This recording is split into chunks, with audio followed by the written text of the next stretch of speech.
सभी 10th class के विद्यार्थियों का ऑनलाइन क्लासेस में स्वागत है। आज सोमवार और देखिए हमने पहले पार्ट को पढ़ लिया है, काव्य संग्रह को। पहला पार्ट जो था वो आपका समाप्त हो गया है क्वेश्चन आंसर सहित, और आज से हम दूसरा पार्ट आपको बताएंगे। दूसरा पार्ट तुलसीदास है इसका। तो आज तुलसीदास जी का परिचय बताते हुए और इसके पाठ का परिचय भी बताएंगे।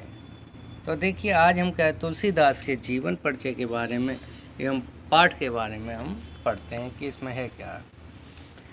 देखिए तुलसीदास संवत 1589 में तुलसीदास जी का जन्म हुआ था और उनकी जो मृत्यु थी वो संवत 1680 में हुई थी। तो तुलसीदास जी का जो जीवन था, जीवन परिचय। तुलसीदास का जन्म उत्तर प्रदेश के बांदा जिले के राजापुर गांव में संवत 1589 के लगभग माना जाता है।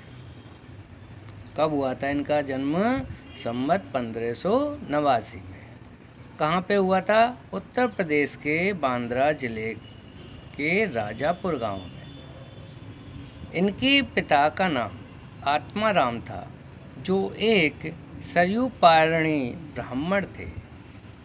यानी कि इनका ये बताया जाता है कि एक ब्राह्मण के पुत्र थे तुलसीदास जी। इनकी माता का नाम हुलसी था। पिता का नाम आत्माराम और माता का नाम हुलसी।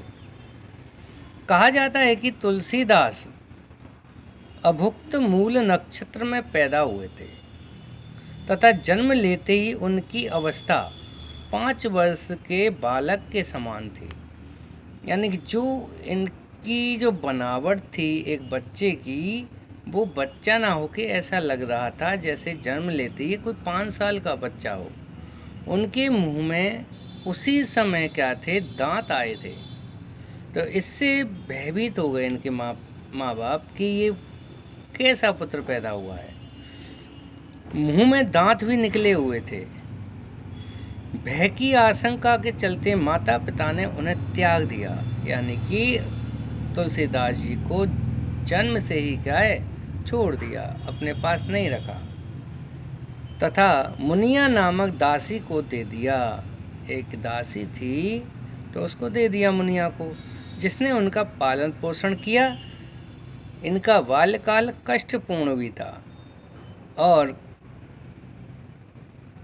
इन्होंने बड़ी समस्याओं का सामना किया, क्योंकि एक दासी के घर में इनको दे दिया गया था। तो भाई गरीबी में इन्होंने अपना जीवन व्यतीत किया। तो इनके गुरु का नाम, अब तुलसीदास जी जो थे उनके गुरु कौन थे?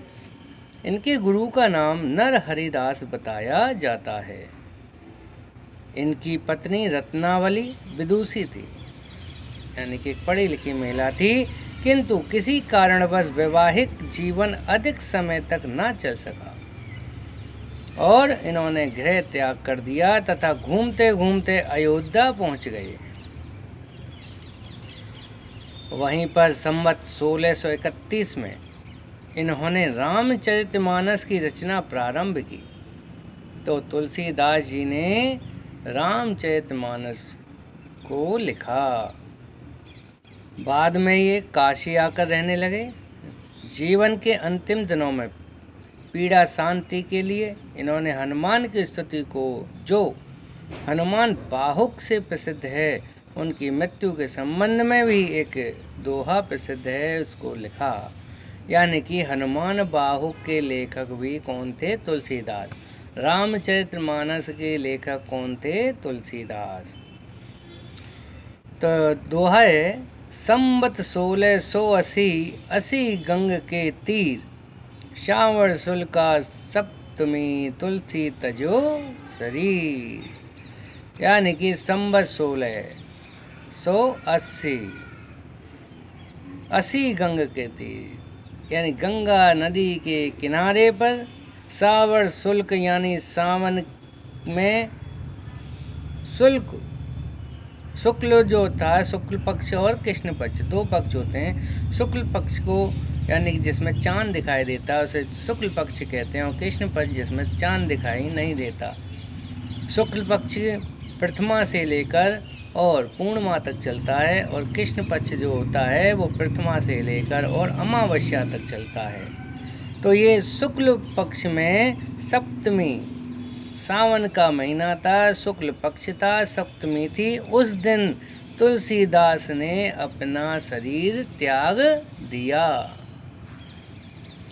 तो देखिए, इन्होंने राम के अनन्य भक्त के रूप में दास्य भाव अपनाते हुए अनेक काव्य ग्रंथों की रचना की, जिनमें से निम्नलिखित देखिए इनकी रचना है। वो है पहली रामचरितमानस। तो रामचरितमानस के लेखक हैं ये विनय पत्रिका, दोहावली, गीतावली, कवितावली, राम आज्ञा प्रश्न, बरवे रामायण, जानकी मंगल, पार्वती मंगल, रामलला नहचू, वैराग्य संदीपनी और कृष्ण गीतावली की रचना इन्होंने की। तो अहम जो हैं, जो मुख्य हैं, वो हैं रामचरितमानस, कवितावली, गीतावली, दोहावली और रामलला नहचू और बरवे रामायण। ये इनकी सबसे और कहना चाहिए उत्कृष्ट रचनाएं हैं। तो तुलसीदास आदर्शवादी कवि थे। इन्होंने आदर्श चरित्रों का सृजन कर हमें अपने दैनिक जीवन में उनके अनुकरण का संदेश दिया है। ये अवधी और ब्रज दोनों भाषाओं के पंडित थे। जिस समय देखिए जैसी भाषा चला करती है उस समय व्यक्ति उसी भाषा में पारंगत होते हैं। तो उस समय एक अवधी चलती थी और एक कौन सी चलती थी, ब्रज भाषा चलती थी। ये अवध की तरफ के रहने वाले थे। उत्तर प्रदेश में बांदा जो क्षेत्र है वो अवध का क्षेत्र माना जाता है। तो वहाँ पे अवधी बोली जाती थी और ब्रज, दोनों ही भाषाओं का समावेश था। दोनों भाषाओं का शुद्ध और परिमार्जित रूप इन्होंने अपनाया अपने काव्य में। तो इस प्रकार इन्होंने अपनी रचनाएं की। अब देखिए जो हम पाठ पढ़ने जा रहे हैं तुलसीदास जी का, वो कहाँ से लिया गया है, कैसे और इसमें क्या है। देखो, ये जो प्रस्तुत अंश है ये तुलसीदास जी की एक प्रसिद्ध रचना है जिसका नाम है रामचरितमानस। तो ये तुलसीदास की रामचरितमानस के बालकांड से लिया गया है, और उसमें भी कौन सा है खंड, बालकांड। रामचरितमानस में बालकांड है, वहाँ से ही इस खंड को लिया गया है, जिसमें कि राम, लक्ष्मण और परशुराम तीनों के बीच का संवाद प्रस्तुत किया गया है। प्रस्तुत अंश में देखिए, जिस समय श्री रामचंद्र जी सीता स्वयंवर में जा रहे थे, श्री रामचंद्र जी के गुरु का नाम क्या था भाई, गुरु कौन थे श्री रामचंद्र जी के, कौन थे? आपको ध्यान होना चाहिए कि विश्वामित्र इनके गुरु थे। तो वो उनके साथ श्री रामचंद्र और लक्ष्मण दोनों अपने गुरु के साथ सीता स्वयंवर में जनक के यहाँ पर पहुँचे, मिथिला में। तो प्रस्तुत अंश सीता स्वयंवर के दौरान वहाँ क्या होता है कि मिथिला नरेश जनक ने स्वयंवर की एक शर्त रखी हुई थी कि जो भी इस शिव धनुष को तोड़ेगा और इस पे प्रत्यंजना चढ़ाकर इसको तोड़ेगा, वही क्या है, मेरी पुत्री का वरण करेगा, अर्थात मेरी पुत्री से शादी करेगा। तो कई राजा महाराजा वहाँ पे पहुँचे, परंतु किसी पर तोड़ने की बात तो क्या, वो शिव धनुष उठा ही नहीं। तो अपने गुरु की आज्ञा से श्री रामचंद्र जी ने उस शिव धनुष को उठाया और उस पर प्रत्यंजना चढ़ाकर और तोड़ दिया। तो देखिए, तो सीता स्वयंवर के दौरान राम द्वारा शिव धनुष के टूट जाने पर क्रोधी स्वभाव वाले परशुराम सभा में पधारे और राम पर भड़क उठे। परंतु जो शिव धनुष था वो किसका था? वो परशुराम जी का था। और परशुराम जी को उनके गुरु कौन थे? भगवान शिव जी। तो उनके गुरु ने परशुराम जी को ये उपहार स्वरूप दिया था और कहा कि इस धनुष को जब तक आप अपने हाथ में रखेंगे जब तक आपकी पराजय नहीं हो सकती। तो वो शिव जी का धनुष था, परशुराम जी के गुरु का धनुष था। तो इसको देखकर कि मेरे गुरु का धनुष किसी ने तोड़ दिया है, उसकी जो डंकार थी इतनी तेज हुई थी टूटने पर कि परशुराम जी उस सभा में आ गए, उस स्वयंवर में पहुंच गए और क्रोध स्वभाव से वहाँ पे आए। और वैसे ही वो क्रोधी थे और राम के ऊपर आकर भड़क उठे। तो राम ने विनय पूर्वक वचन सुनकर भी वह शांत स्वभाव से उनके प्रश्नों का उत्तर दिया। परंतु जो लक्ष्मण थे वो क्रोधी स्वभाव के थे, वो उनसे उलझ गए। इसी दौरान राम, लक्ष्मण और परशुराम के जो बीच में जो वार्तालाप हुआ है, इसका रोचक वर्णन इस पाठ में दिया गया है। तो तीनों का इसमें जो वर्णन है वो इस पाठ में है। तो देखिए, इस पाठ को हम कल से चालू करेंगे। आज हमने कवि के परिचय के बारे में एवं पाठ के परिचय के बारे में पढ़ा कि किस तरह से पाठ में है। तो आपको सबको मालूम पड़ गया है कि इस पाठ में क्या है।